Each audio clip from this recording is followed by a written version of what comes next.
Yo, what's up, everybody? For the first time in 2 years, we've got international competition on LAN. That's right. The first day for Stockholm, Sweden, the RLCS Fall Split Major got underway. We had a bunch of different matches, a bunch of things, and some insane results that I don't think anybody expected. Let's break them down.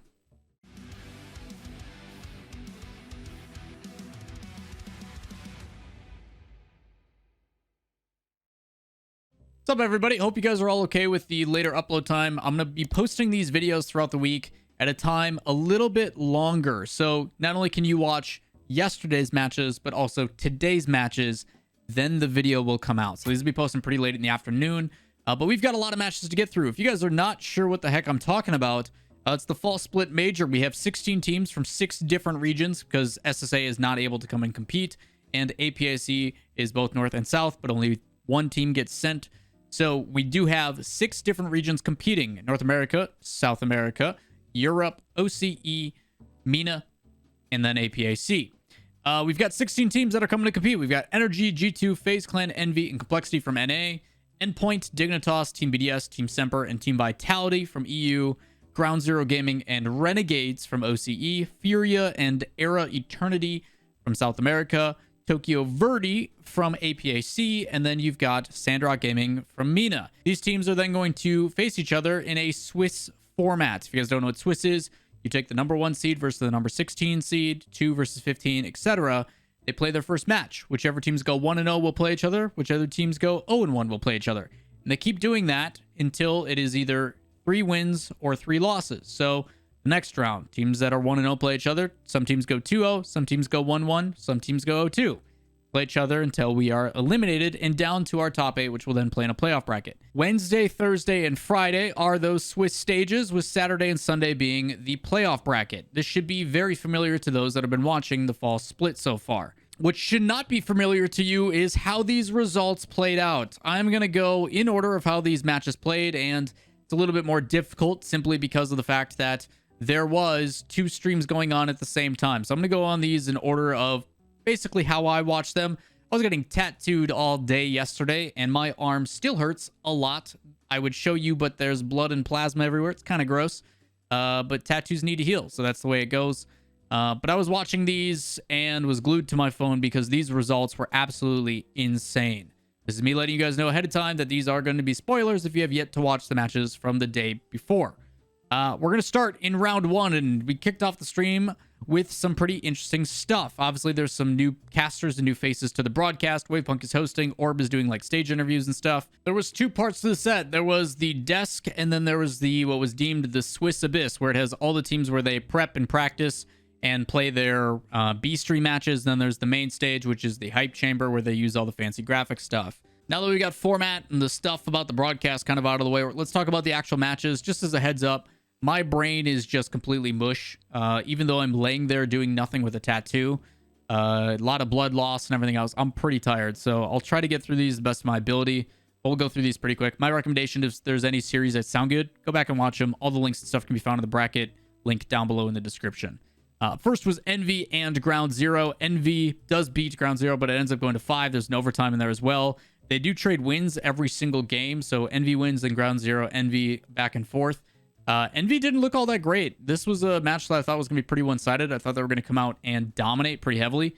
But Envy not really living up to the hype right now. Something's going on with them to where they just haven't really felt like a commanding team that we know they can be. So difficult for Envy there. Up next on the B stream was Dignitas versus Tokyo Verde. I predicted this one to be 3-0, and indeed was. Dignitas absolutely smacked Tokyo Verde, holding them to literally 1 goal in game 2, but it was 7-0. 3-1, 2-0. Dignitas looks incredibly strong, whether it's Tokyo Verde or not. They look like one of the favorites right now. We then got BDS versus Complexity, and Complexity did get to showcase a lot of that aggression and high-flying play. BDS as well didn't look like they were actually in control of this game. It just felt like Complexity wasn't able to find the back of the net. Majority of this series, it really felt like Complexity was in control. It looks like they had the win in their grasp, but BDS with stellar defense able to hold on.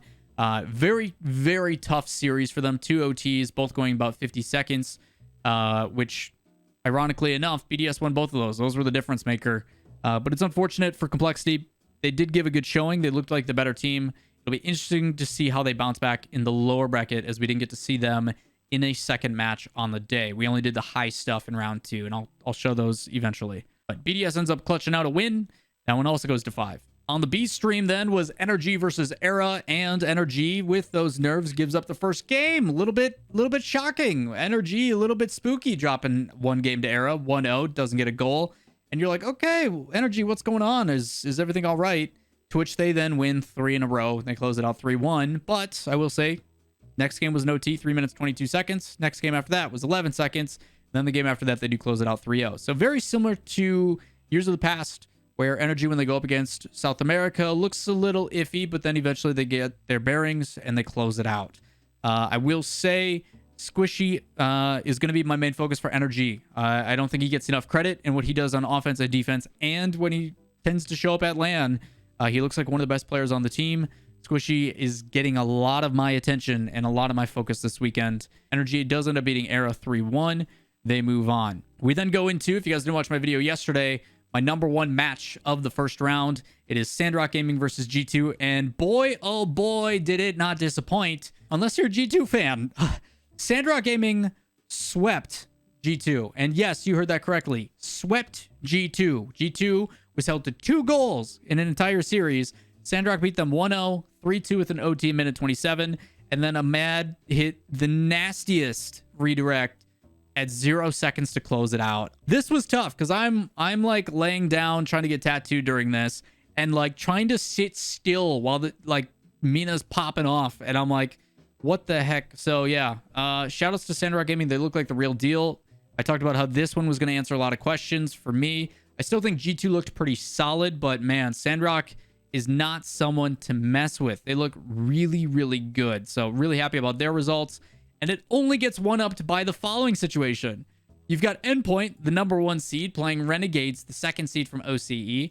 And Endpoint loses. At this point, I've given up all logic and reasoning. And this is what I talked about. As much as I want to be confident in predictions, as much as I want certain things to happen, we should both know by now that nothing goes according to plan in Rocket League Esports. But we know at the end, there will be a crazy script that seems like it was planned all along. But Renegades beating Endpoint. This one was pretty eye-opening. Endpoint has looked great, just not in Swiss quite a bit. Luckily for them, they are able to get the rest of the day off, bounce back. But man, Renegades, a lot of focus from them. You look at the region as a whole, Torsos and Ground Zero leads the charge in offense with CJ falling close behind. A lot of confidence, a lot of good vibes that lead to success for Renegades. A lot of people thinking that Seiko was going to be the rookie to pop off at this LAN. Maybe it's Fever. Maybe it's Fever who's having a big showing. Right now, I will say Endpoint didn't look that great. Renegades really exploited a lot of things. The gameplay could definitely be cleaned up. Might be LAN jitters for the first time. Either way, Renegades holds Endpoint to 2 goals only. Something that you're going to notice, though, throughout a trend of this entire LAN. Usually on LAN, players and teams play a little bit worse. Solo plays, if you can get the mechanics going, usually are the difference maker because most series are very low scoring. So if it is a blowout, like Dignitas over Tokyo Verde, you can see that contrast. But in games like this, you're talking 2-0, 1-0, 1-0, 2-1. All super close. That's going to be a trend you probably see throughout the entire tournament. Either way, Renegades upset over Endpoint. Insane. Up next, we got FaZe versus Vitality. Another one I was really keen on because it was going to answer a lot of questions. Are we going to see First and Friends, obviously First AJ and Illusion, show up at LAN? Are we going to see the contrast? Because both FaZe and Vitality are pretty much the same thing. FaZe did really well, bottled out, and then qualified. Vitality bottles out, does really well, qualifies. So similar trends. But FaZe kind of smacked Vitality. Let's be real. Vitality did not look good. A lot of it, I think, falls on Fairy Peak. A lot of whiffs, a lot of awful touches that just were so uncharacteristic. And I don't know what it is. I don't know if it's the LAN jitters or it's FaZe. And I think a lot of credit does go to FaZe for how uncomfortable they can make teams go, because they are still able to play fast mechanical play style. Same thing with Dignitas, despite being in a high-pressure LAN environment. Usually at LAN, things retract a little bit, but FaZe just seems to be a well-oiled machine and keep it going. Illusion's still working in a ton of demos. I think the stat was like 5 demos a game or something like that. Obviously, that's totally skewed because of RBG and them only going for demos that game. But this team looks pretty dang solid. They're also using their new coach. If you guys didn't see the tweet a while back, we talked about how AXB was supposed to be going to Sweden possibly. it's because Moopy, and best of luck to you, Moopy. I hope that recovery, you've been dealing with some health issues and stuff. I do hope Moopy gets a strong recovery, but AXB is there helping out the team as the standing coach. If you guys don't know what I'm talking about, go check out Moopy's tweet. I'll cover that again in a later video once we get through everything. But yeah, FaZe, AXB as a coach, looking pretty dang good. As for Vitality, because they lose, we will see them next day. We don't get to see them again later today. Last but certainly not least, one of the other matches I was really looking forward to, Semper and Furia, because I think these teams are both really, really evenly matched. You saw a lot of hype behind Furia because of their scrims, but scrims don't always lead to stuff. Semper, a team that I think has a ton of potential, but it is very reliant on their big playmaker stepping up. I need to see Cassio pop off. I need to see what Archie can do, and you got that. You got the ability for their team to lock it down and have some fun. And Cassio, by all means, to me, is a standout player. I think he's been underrated for a really long time, and he's getting some of the love that he definitely deserves. Close series, though. It does go to 5, so evenly matched like we'd hoped with these seeds. And 2-1, 2-1, 3-2, 2-0, 3-1. So all 1-goal games except for the last 2 where they split between 2. So really good series between Semper and Furia. That's the way to close out the first round. And then leads into our high matches and our low matches. High matches, we had 4 that we got to see to end the broadcast. Low matches, we did not. They will be saving those for day 2, which by the time this video comes out, has probably already happened. So, high match. First one, you got a 1-0 team versus a 1-0 team. These are done based upon seed and game differential. So, whoever has the highest game differential, in this case, Dignitas, because they 3-0'd their first team. And then you got Envy, who ended up going with a +2 game differential, or a +1 game differential, because they went 3-2. And then you look at the seeding of who lines up with who. So you end up getting Dignitas versus Envy, and Dignitas does not slow down. 5-1, 4-2, 1-0 OT, 232. Dignitas looks incredible. A lot of questions about this team, and they're answering them. They look absolutely phenomenal. Everybody's super mechanical. Scrub also having a huge involvement on LAN, which is what you love to see out of this team. Dignitas look like favorites right now, and rightfully so. They look absolutely insane. You love to see it. I'm a big fan of this team, and definitely was curious on what environment they were going to have at LAN. The guys are vibing, having a good time, and it shows. Dignitas looks insane. They are 1 series away from playing in the playoffs already, and I'm almost positive they're going to win their next one. So we'll see what happens, but Dignitas looking incredible. Second high round we got was Semper versus Sandrock Gaming. Sandrock Gaming coming off of a massive upset over G2, and Semper looking really, really strong over Furia. And then the thing I was curious about, I had some concerns about Sandrock Gaming. If they match a team that can play as aggressive and shut things down and make them a little bit more uncomfortable, will they be able to do it? And Semper really exploited Sandrock. In this series, there was a lot of things that I saw from Sandrock that I wished we got out of G2. G2 tried to play a clean game and try to go toe-to-toe for Sandrock Gaming. Semper's like, no, we're just going to demo you. We're going to be in your face, and we're going to make it so all these cool, fancy things that you guys do with your positioning isn't available. And speaking of positioning, shoutouts to Shawzette. Mentioned this when I did my predictions. Shawzette to me is one of the best positional players on LAN. And during out this entire game, all I could think about is how anytime something that needed to happen for Semper, Shawzette's in position. He's always there to capitalize on a scenario, no matter what it is. Need to make a save, need to make a stop in the midfield, need to put this easy goal away. Shawzette's there. So incredible performance from Semper. It's led obviously by Archie and Cassio, but Shawzette for me is a huge breakout performance and does a lot of incredible things to make that team successful. So Semper looking good as well. This is the LAN performance we were hoping for, and they're bringing it. They went 3-1 over Sandrock Gaming. 3-1, 3-2 OT, minute 51 that Sandrock wins, then 4-2, 4-2. So the most impressive thing for Sandrock Gaming is no one has been able to shut them out. They have scored in every single game, which I think is a testament how good they are. I'm very excited to see who their match is in the middle round 3, because again, I'm recording this in the past and the future hasn't happened yet. That's just how time works. Up next was BDS versus NRG, a match that a lot of us have been looking forward to seeing it happen. The Kings of North America, who looked a little iffy against Era, going up against BDS, who looked a little iffy over Complexity.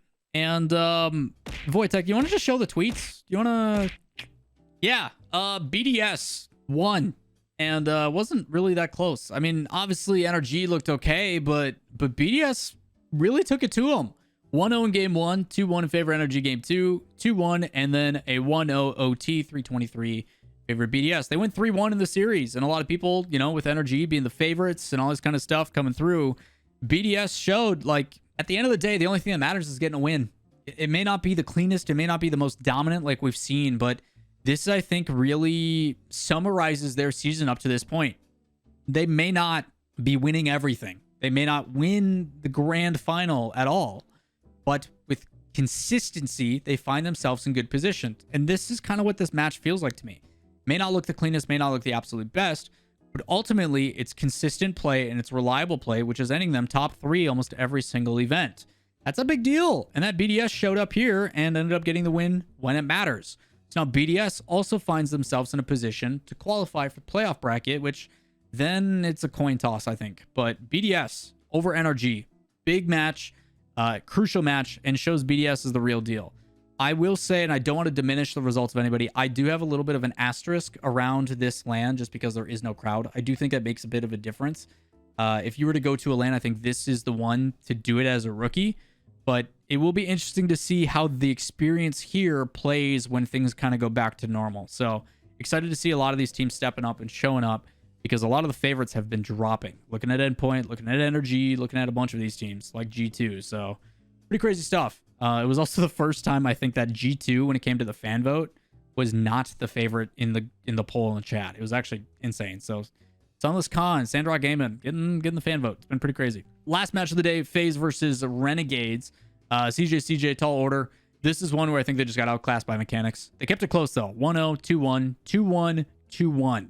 All 1-goal games. Renegades came to play, which I think is really good. Against a team like FaZe, usually they struggle when they get out-mechanicked, but Renegades able to keep it toe-to-toe. I think that's a really big deal. I think it's a really big confidence booster, especially when you put them in the mid-series. This Renegades team looking pretty solid. FaZe, though, 2-0 now, staying at the top.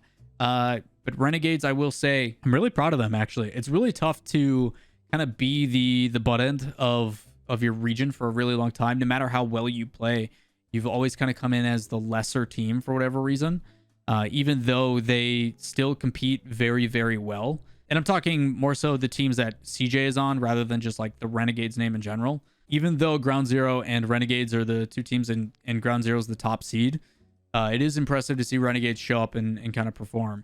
The big thing we're paying attention to for OCE and SAM is if the second seed, so whichever team gets a win, so in this case Renegades, if Ground Zero will also get a win. Same thing then applies to South America. If Furia gets a win or if Era gets a win, will the other team also get a win? This format gives you the most lives that we've ever had at LAN, so hoping that these matches roll out. Ground Zero is going to be playing Tokyo Verde up next. If we can take a look at the low seed matches that are going to be starting at the beginning of today, which is technically already happened. Kind of weird how YouTube. But Endpoint Vitality, Complexity, Era, Furia versus G2, and Ground Zero versus Tokyo Verde. Some of those matches I would be like, yeah, this is who I think, but based on how things have gone, who the heck knows? So really fun matches. I think some of those are pretty predictable, though. On the high side of things in round 3 will be Dignitas versus Semper, which I'm pretty confident in how that one's going to go, but who knows with some of the results yesterday. And then FaZe and BDS. I think this one could tell people some things. Again, a lot of questions being answered, at least in my brain. If you guys want to hear about those questions or those thoughts, just try to stream every day on twitch.tv/Lawler, where I will be doing watch parties for this entire event, except for obviously Wednesday because tattoo, blah, blah, blah. But you can expect us bright and early at twitch.tv/Lawler. Come hang out with us. Links in the description for everything. We'd love to have you guys hang out, chat, and enjoy and celebrate some of these matches. It's going to be a good time. We'll be doing that all weekend long, but that is going to do it for the day 1 recap. Pretty insane results, some pretty big upsets. That Sandrock 3-0 over G2 is pretty crazy. Renegades winning their series over Endpoint. Man, pretty surprising results throughout this entire thing, and I'm all for it. So with that said, if you guys do enjoy the content, appreciate you guys basically enjoying me struggle through this. Shout out to Wojtek as well, pulling all the clips and the highlights and stuff as well. But if you guys do enjoy the content, give it a thumbs up, hit subscribe, turn on notifications. We'll be doing recaps for every single individual day because it is the majors. So make sure you guys hit subscribe and don't miss out on those. But I'm out of here. I'm going to go baby my arm because it hurts so much. I'm very sleepy. Peace.